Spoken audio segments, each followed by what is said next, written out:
हे अर्जुन, विषम परिस्थितियों में कायरता को प्राप्त करना श्रेष्ठ मनुष्य के आचरण के विपरीत है। ना तो ये स्वर्ग प्राप्ति का साधन है और ना ही इससे कीर्ति प्राप्त होगी।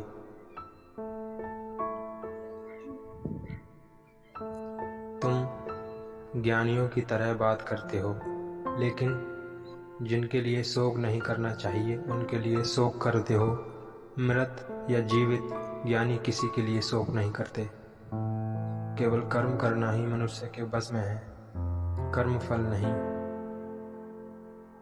इसलिए तुम कर्म फल की आसक्ति में ना फंसो तथा अपने कर्म का त्याग भी ना करो। जब तुम्हारी बुद्धि मोह रूपी दलदल का पार कर जाएगी, उस समय तुम शास्त्र से सुने गए और सुनने योग्य वस्तुओं से भी वैराग्य प्राप्त करोगे।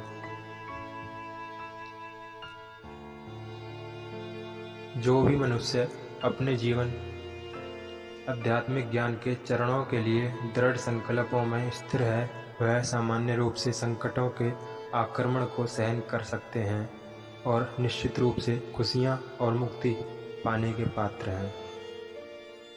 हे कुंती नंदन, संयम का प्रयत्न करते हुए ज्ञानी मनुष्य के मन को भी चंचल इंद्रियां बलपूर्वक हर लेती हैं। जिसकी इंद्रियां वश में होती हैं उसकी बुद्धि स्थिर होती है।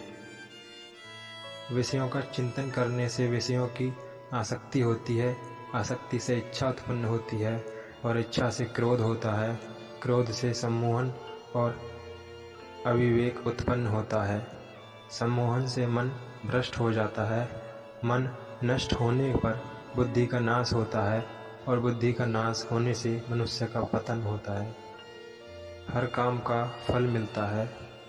इस जीवन में न कुछ होता है न व्यर्थ होता है। क्यों व्यर्थ की चिंता करते हो? किससे व्यर्थ डरते हो? कौन तुम्हें मार सकता है? आत्मा न पैदा होती है न मरती है। शांति से सभी दुखों का अंत हो जाता है और शांतचित्त मनुष्य की बुद्धि शीघ्र ही स्थिर होकर परमात्मा से युक्त हो जाती है। जो कुछ भी तू करता है उसे भगवान को अर्पण करता चल। ऐसा करने से सदा जीवन मुक्ति का आनंद अनुभव करेगा। जैसे जल में तैरती नाव को तूफान उसे अपने लक्ष्य से दूर ले जाता है, वैसे ही इंद्रियां सुख मनुष्य को गलत रास्ते की ओर ले जाते हैं। जो मनुष्य सब कामनाओं को त्याग कर इच्छा रहित, ममता रहित तथा अहंकार रहित होकर विचरण करता है, वही शांति प्राप्त करता है।